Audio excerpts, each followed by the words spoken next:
Olá a todos. Eu não tenho a certeza se vou conseguir explicar isto, mas eu adorava conseguir porque isto é tão bonito e tão grande e tão.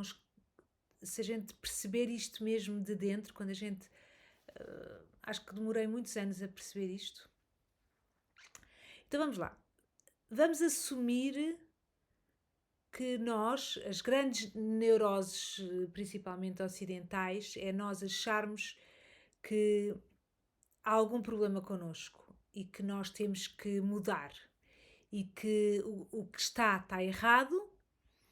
É como se fosse um tique, uma tradição familiar, uma tradição humana, que é uma quantidade considerável de auto-ódio. Eu tenho que mudar, eu tenho que me alterar e eu tenho que ser diferente. E esta é a grande neurose, não é? Nós acharmos que há alguma coisa, mesmo que não seja muito consciente, todos os nossos atos é de vergonha, de de acharmos que os outros são superiores, de nos compararmos, enfim. Então é como se fosse um tique fazer isto. É um hábito. É como se a gente tivesse já decidido ancestralmente que estamos errados. Não é superficialmente. Superficialmente a gente pode estar a conversar com alguém e dizer: Não, eu passei muito na vida e já percebi que a vida é assim e eu aceito-me como sou. Muitas vezes este discurso. Pronto, é um discurso que nós conhecemos, mas eu estou sempre a ir. É um discurso que nós conhecemos, mas depois a nossa vida, a forma e o stress com que vivemos, denuncia que de forma profunda não é bem assim. Nós dizemos de uma maneira e sentimos de outra. A um nível inconsciente, não é? Eu, como psicóloga, falo muitas vezes da parte inconsciente. Portanto, há muitas coisas que não temos noção que é assim. Pronto. Portanto, nós só temos acesso à ponta do iceberg, mas debaixo d'água está um montão que nós não vemos, não é? E é desse montão que eu gosto de falar, para que esse que não se vê não comande a nossa vida. Portanto, quanto mais se vir, mais nós vamos ter conhecimento. Conhecimento é poder, e então já não nos deixamos dominar pelas coisas que às escondidas estão a tentar conduzir a nossa vida. Então, quando nós, ao mesmo tempo que tenho este lado da psicologia, tenho o lado espiritual, já vos tenho falado e explicado aqui os conceitos do que é sermos consciência pura, o lugar do observador, nós observarmos a nossa parte pessoa nos seus dramas. Então, ser consciência, que é aquilo que nós somos, no fundo, é estarmos diluídos com o todo. É a espontaneidade, é Deus, não é? A palavra Deus já está muito minada com uma série de crenças e conceitos, mas vocês podem chamar energia, podem chamar universo, podem chamar consciência, podem chamar o que quiserem. É misturar-nos com o todo. Então nós deixamos de ter opinião ou censura ou julgamento sobre as coisas que fazemos ou dizemos, porque simplesmente estamos a seguir o comando daquilo que. Se nós somos um organismo, não é? É como o nosso corpo. O nosso corpo tem uma série de órgãos.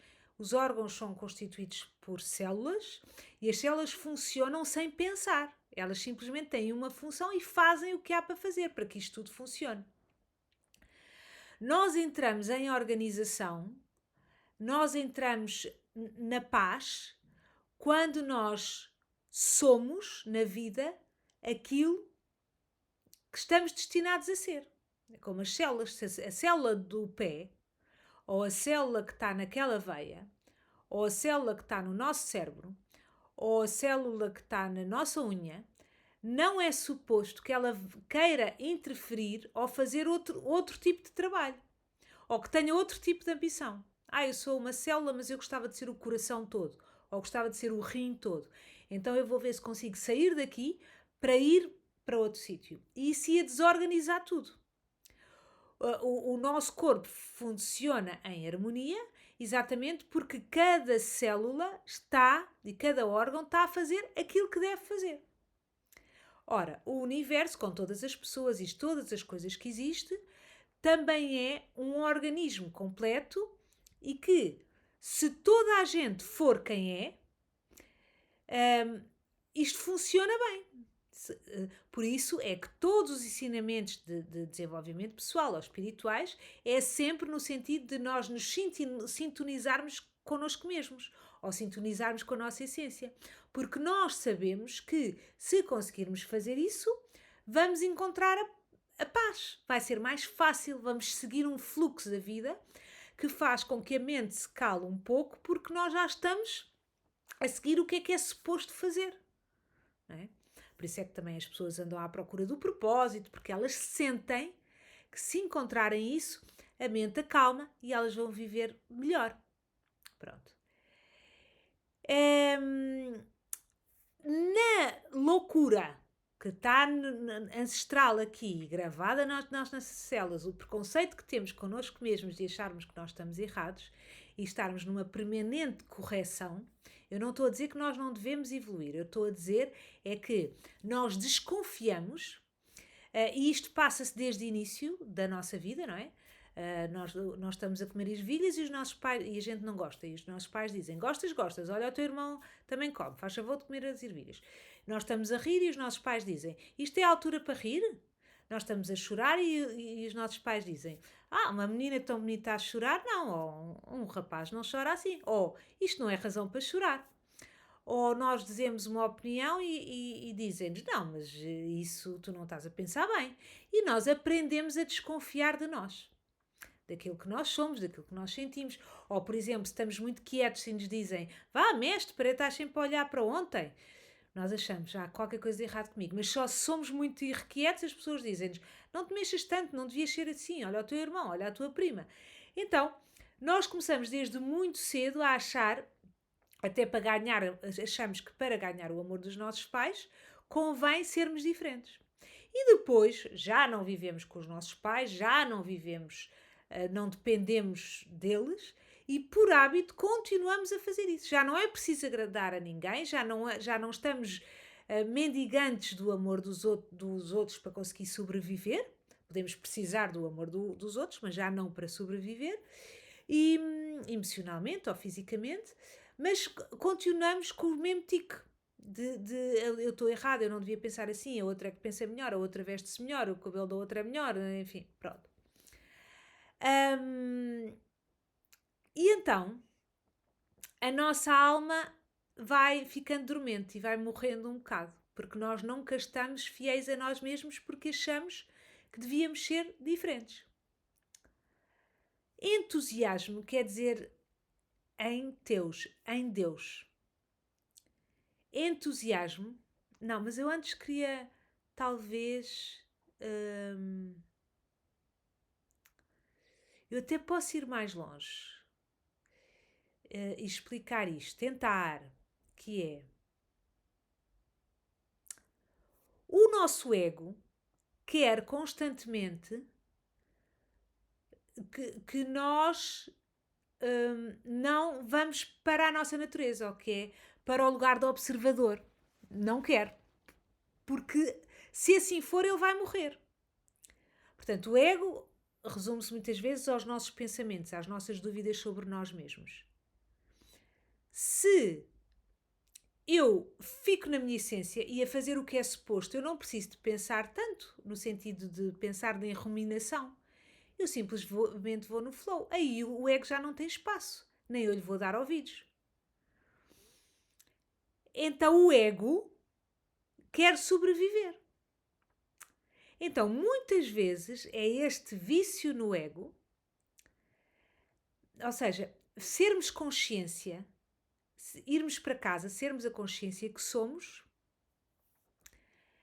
é desaparecer, no bom sentido. A minha parte de pessoa desaparece e eu simplesmente estou a seguir o que é suposto que eu siga. Eu deixei de querer para mim os louros das coisas boas ou das coisas más que me acontecem. Eu simplesmente sei que isto faz parte de uma ordem que eu tenho que respeitar, com reverência, porque sei que eu sou parte de um mecanismo e de uma coisa maior e, portanto, com reverência eu vou respeitar isso e, portanto, a minha vida fica muito mais fácil porque não sou eu, com a minha lógica pequenina, com a minha mente pequenina, que vou ter que decidir as coisinhas que tenho que fazer ou não. E que isso me rouba muita energia. Então, o que é que nós fazemos? Somos nós que criamos sem querer os obstáculos, se bem que é aquilo que nós mais queremos ter paz, queremos ir para a nossa essência, queremos desaparecer, entre aspas, queremos seguir o fluxo, objetivamente isso é o que nós mais queremos, mas como o ego está a fazer uma pressão muito grande e nós nos habituamos a identificar com a voz do ego, portanto com a voz da nossa mente, e achamos que isso somos nós, estamos constantemente a criar problemas para não desaparecermos. E uma forma de não desaparecermos é criarmos sofrimento a nós mesmos. Então, a vida que podia ser simples torna-se complexa, complicada, porque isso é uma forma inconsciente de eu me manter aqui. Ou seja, é como se o ego achasse que só desta forma é que existe. Então, o que eu vou fazer é ficar viciada nos pensamentos, acreditar no que a mente me diz. Se for preciso, atraio doenças para mim, crio doenças dentro de mim. Tenho entusiasmo em fazer qualquer coisa e não faço porque acho que eu devia melhorar nesta área. Então não vou fazer isto, tenho que me conter, tenho que ser rígida comigo. E isto é uma forma de não me diluir no todo, de não me misturar no todo. E isto é uma coisa um bocado... E, ainda mais, para o ego ainda mais existir, vou-me sentir vítima. E o meu discurso a vida toda vai ser que eu até queria ser feliz, mas não consigo ser feliz porque estão sempre a acontecer desaires, ou porque a minha cabeça não para, ou porque eu sou muito exigente comigo própria, ou porque tenho traumas e as coisas não me correram bem e vejam bem a minha história. Ora, até a nossa história, até a nossa infância, até aos nossos pais, segundo os espirituais, somos nós que escolhemos. Então, isto é como se fosse o ego fosse um grande organismo, um grande planeador louco e que faz e que não quer de maneira nenhuma que a gente se dilua e a gente agarra-se a tudo. Vocês já repararam, por exemplo, quando têm um sonho grande de querer cumprir qualquer coisa interior ou de fazer qualquer coisa que têm muito medo e depois ao fim dos anos ou ao fim dos meses lá se encorajam e fazem? E quando estavam a ir para lá, ou no primeiro dia disso, de repente começaram com cólicas, começaram com dores de barriga, começaram com sensação de desmaio, ou mesmo os ataques de pânico. Então, isto é o ego desesperado, porque quando nós estamos a... Por isso é que muitas pessoas vão dando passos nesta jornada interior e a maioria delas desiste, porque a pressão que o ego faz, os desaires que ele cria, os mal-entendidos, as neuroses, as insónias, as doenças que ele cria só para nos fazer agarrar a esta circunstância, porque senão ele vai desaparecer. E atenção que o ego, ou seja, os nossos pensamentos, a mente, tudo isto, não somos nós, não se esqueçam daquilo que já falámos, não é? Não somos nós, portanto, mas a psique é como se fosse um organismo independente que funciona por ele próprio, que não tem a ver comigo, não sou eu, mas é como se fosse um mecanismo energético que funciona, portanto, eu sofro mesmo. Eu acho mesmo que o meu mal veio porque me aconteceu aquela coisa na infância. Então, é toda uma história montada que justifica E se nós não conseguimos justificar isto pela infância, justificamos com o mar, com a lua, nós temos que, e muitas vezes tem incongruências e nós ignoramos isso. Nós precisamos é de uma história que justifique e que seja para mim alibi para eu não me render àquilo que a vida quer de mim. E aquilo que eu vos dizia há bocado é que entusiasmo. Então como é que se muda isto? Como é que se faz isto? Como é que eu começo a ir a não ser mais refém do meu ego e começo a ir para a minha essência, para aquilo que eu sou? É um grande truque. Podemos dizer que é intuição, podemos dizer que é a pessoa a tentar focar-se em si mesma, mas um grande truque que é mais imediato é através do entusiasmo.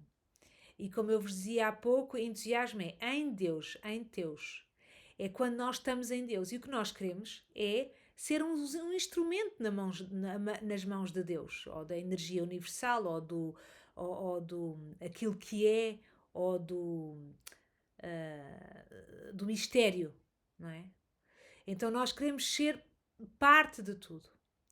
Então, se eu ainda não sei como calar o ego, como domesticar o ego, eu sei, por exemplo, o que é seguir o meu entusiasmo. Então, um truque é: porque é que eu não sigo o meu entusiasmo? O que é que me apetece realmente? Mesmo que quem não está treinado a fazer isto, ou quem acha que ainda não pode confiar em si mesmo porque não tem barreiras, porque não tem limites e depois porque vai fazer coisas asneiras, certo? Mas eu proponho, para já, se vocês estão a ouvir vídeos deste género, é porque já há um trabalho qualquer. E talvez vocês não sejam umas pessoas completamente desnorteadas nesse sentido. Ou seja, se já estão a ver vídeos deste género, é porque já têm alguns insights, alguma consciência. Então, talvez possam arriscar. E possam começando a ir seguindo o seu entusiasmo. Muitas vezes, de início, o nosso entusiasmo não corresponde à centelha divina que há dentro de nós e corresponde ao ego. Mas eu mesmo assim arrisco a dizer-vos que vão seguindo o ego. De início, mesmo que seja para nos estamparmos, muitas vezes é a vida a conduzir-nos para um desire ou para uma coisa má que nos vai acontecer, para termos sofrimento suficiente para transcendermos aquilo mais rápido. Portanto, se houver temas que eu venho trabalhar esta vida, o tema do abandono, por exemplo, ou o medo da rejeição, eu de início posso meter-me em situações em que me vão rejeitar e que me vão abandonar, de propósito, ou que eu venho com o tema de acreditar em mim, ou eu vou-me pôr em situações em que vai ser difícil acreditar em mim, que é para isso gerar sofrimento suficiente, para depois eu mais rapidamente aprender pela dor, uma vez que às vezes é mais difícil de início aprender pelo amor, aprendemos pela dor, a fazer as coisas de outra maneira. Mas eu tenho que aprender no meu corpo, eu tenho que sofrer. Então, eu digo que isto pode ser uma coisa que eu queira comer, uma pessoa com quem eu queira estar, um trabalho que eu queira fazer, uma amizade que eu queira acabar. Tudo aquilo que me puser entusiasmo, ao longo do dia, uma camisa que eu quero pôr, e a pessoa ir seguindo isso, não é? Ir seguindo aquilo, o que palpita. Não, mas eu agora percebi que o entusiasmo estava-me a fazer com que eu não descansasse. Ok, então aprendes, à bruta, mas aprendes a dosear isso. E vais aprendendo a manejar e a entender o entusiasmo, o que é que o teu coração te está a dizer. Então, tu vais seguindo isso, sempre surda a tudo o resto. Vais seguindo, vais sofrendo e vais-te levantando. Depois vai vendo, espera, este entusiasmo aqui era ego, mas hoje à tarde já não foi ego, já foi... E nós vamos aprendendo. E é em Deus que nós queremos estar. Porque este entusiasmo é como se fosse o sinal de Deus a dizer, vai, vai, vai, não penses. Não gostas de ervilhas, não comas ervilhas. Aquela coisa, se queres rir agora, ri-te. Se depois tiveres consequências negativas porque foi desadequado o momento em que te rires, pagas essa fatura porque és adulto e aguentas. Mas experimenta. Ahm, Se este par amoroso não gostou de ti desta maneira, deixa-o ir. Queres lutar por ele? Entusiasma-te lutar por ele? Luta. Nem que seja para seres rejeitado ou rejeitada. Então, vai. Então, e isto não tem que ser feito com urgência, e isto não tem que ser feito, porque muitas vezes nós podemos ter tendência a fazê-lo de forma a ser um auto-boicote. Parece que eu estou a seguir Deus, ou seja, que estou a seguir o meu entusiasmo, mas estou só a fazer as coisas atabalhoadamente e sem freio, de forma a isto ser tão horrível que seja inevitável que eu vá deitar a toalha ao chão.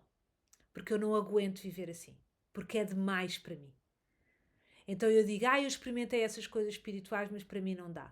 E voltam ao modo antigo, que é que não trazia muita felicidade, mas que é o caminho conhecido e que nós vimos os nossos pais viver, que vimos os nossos avós viver, que é um modelo de autopenalização, de autocontrole, de tensão, sempre na tentativa de agora é que eu vou ser melhor, isto agora é que vai ser diferente. Então, deixo aqui esta semente. Um grande beijinho e até à próxima.